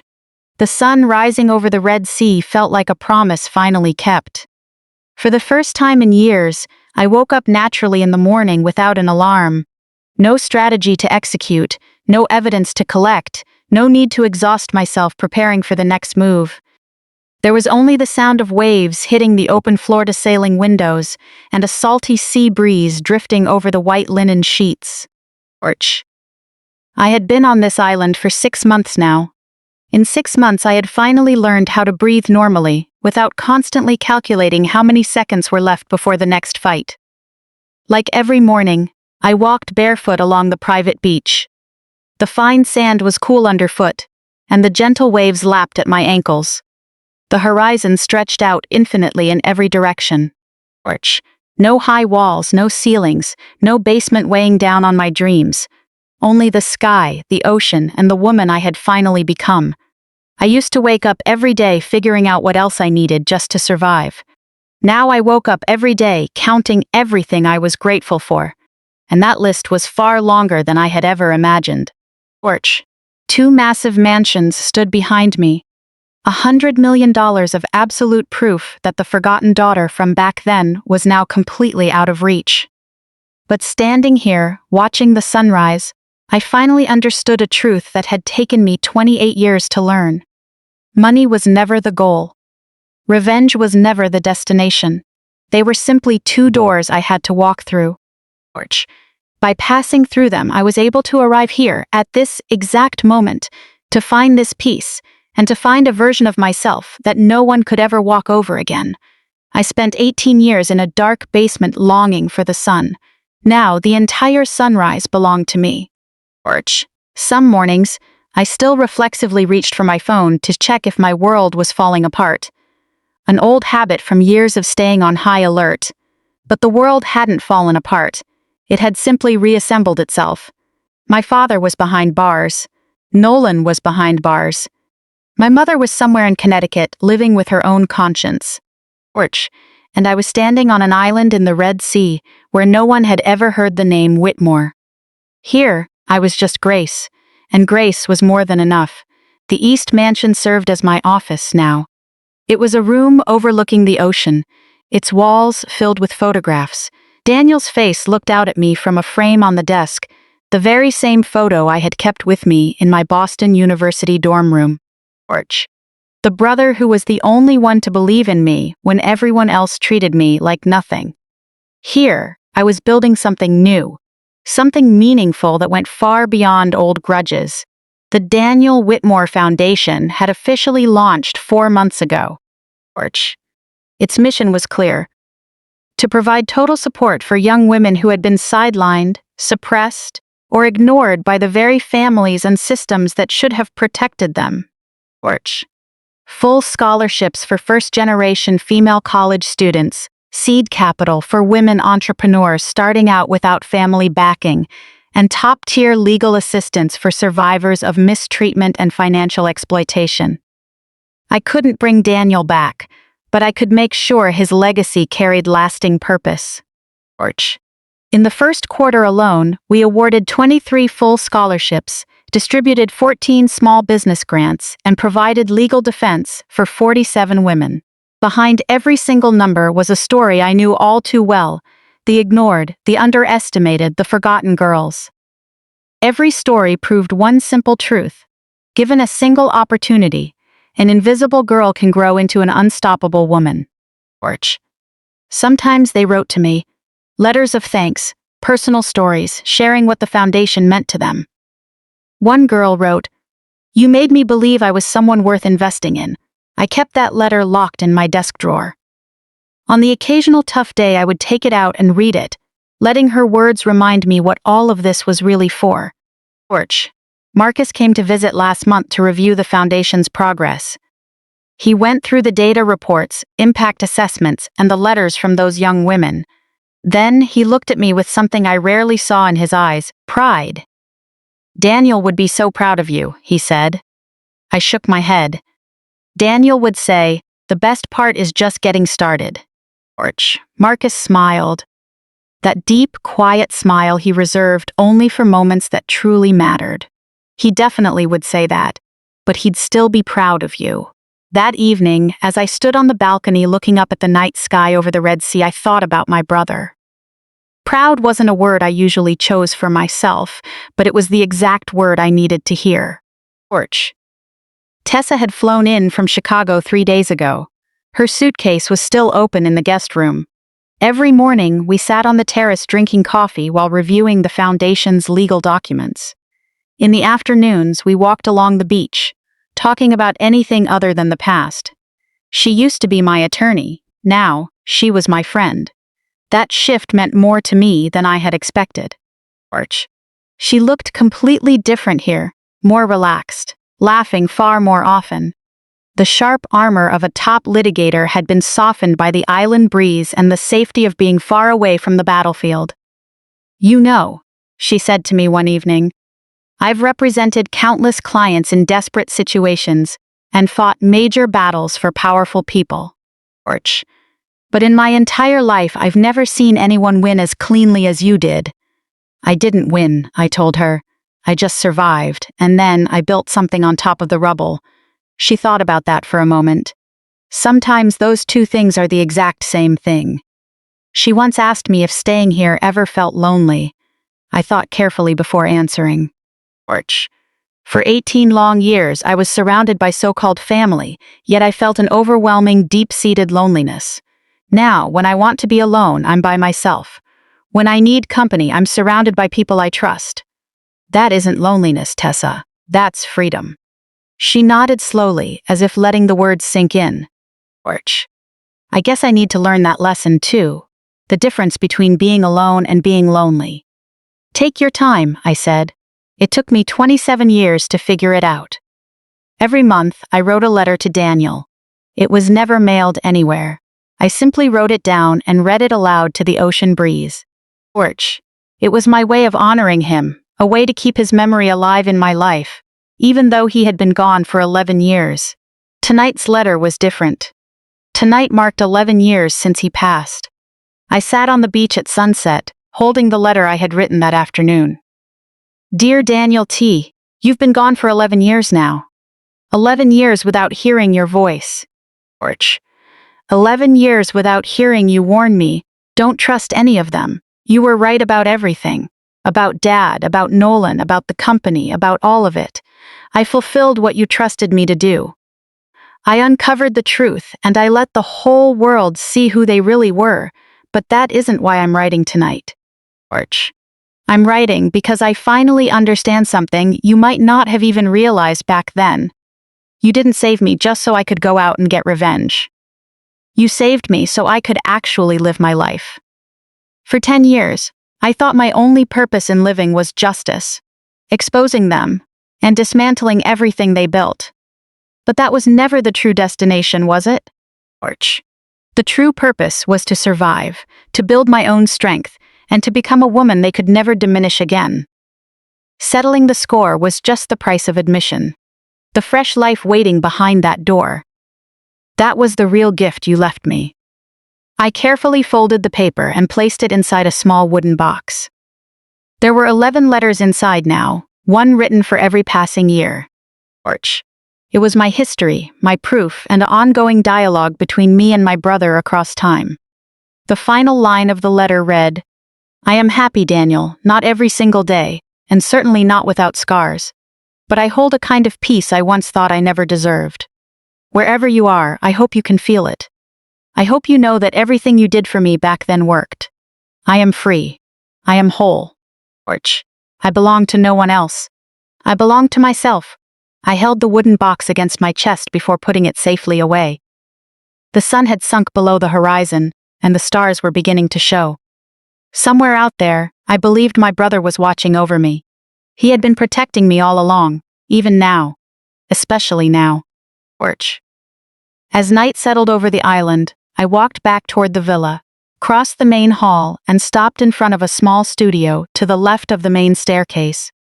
I had deliberately chosen this room to be my art studio. I painted in here and made sculptures, existing purely for the joy of creation. Porch. Back at the estate in Connecticut, the basement that had once held me captive sat right to the left of the staircase as well. I had taken an old shadow from my past and reshaped it into something entirely my own. I looked at my reflection in the studio mirror. 28 years old, stronger than I had ever been. Porch. The mark left by my father's hand had completely vanished months ago, but I still remembered how it felt. Keeping that memory wasn't about holding on to pain. It was about remembering where I came from, what I had endured, and the life I had managed to build out of the ruins. I used to ask myself all the time, why me? Why the basement? Why did I have to take the fall? Why was I the invisible one? Porch. I used to think there had to be a reason, that I must have done something wrong, that if I just changed, I would finally be loved. Now I knew better. There was no grand reason. It was just a group of broken, toxic people making broken, toxic choices. The only thing within my control was how I handled the life I had left, and I turned those ruins into an empire. Porch. I turned silence into a voice that echoed. I turned a ghost into a woman the world could no longer ignore. I remembered the last thing my mother had said to me in the garden. Is there anything else I can do? I had told her to live with the truth. 6 months later, I heard she had started volunteering at a women's shelter in Greenwich, quietly, without any media coverage. Porch. Maybe it was her way of seeking redemption, or maybe she was trying to find peace. I didn't know if I would ever forgive her, but I was glad she was finally trying to become someone worth forgiving. That was already more than I had expected, and in a way, it was enough. Late at night, I stood on the mansion's balcony. The stars were scattered across the endless sky like a promise kept. Porch. The Red Sea below was quiet, the rhythm of the waves matching my heartbeat perfectly. Tomorrow, there would be new work to do, new beneficiaries supported by the foundation, and new opportunities to help invisible girls grow into unstoppable women. But tonight belonged to the quiet, to gratitude, and to enjoying the peace I had given everything to earn. Porch. I used to think the opposite of being forgotten was being seen. I was wrong. The opposite of being forgotten is being at peace with yourself. It's when you no longer need validation from anyone else to confirm your worth. It's when their silence can no longer define your value. It's when you can stand completely alone in the dark and still know, with total clarity, exactly who you are. Porch. I placed my hand against the metal railing. Cool, solid, real. I didn't need to reach up toward a cold ceiling anymore. I didn't need to wonder about the family living above me. I was just standing here, breathing, present. For the very first time in my life. Just being here was completely enough. If you've ever been pushed out of a place that was supposed to be your home, I see you. Porch. If you've ever taken the blame for something you didn't do, or been silenced by the people who were supposed to protect you, I hear you. If you've ever felt invisible in your own family and wondered if you were worth anything at all, I understand, because I was you. And a part of me still is. I'm here to tell you, it gets better. Porch. Not because they will change, but because you will become incredibly strong. So, tell me your story in the comments. Let me know if you saw a piece of yourself in mine. And if this story meant anything to you, if it made you feel a little less alone for even a moment, share it with someone who needs to hear it. Sometimes, the quietest voices end up reaching the farthest. Porch. Sometimes, the ones who were forgotten build the strongest lives, and sometimes the ghost finally becomes the light that clears the dark. Like, subscribe, and stick around, because your story matters just as much. This story has been dramatized for creative effect.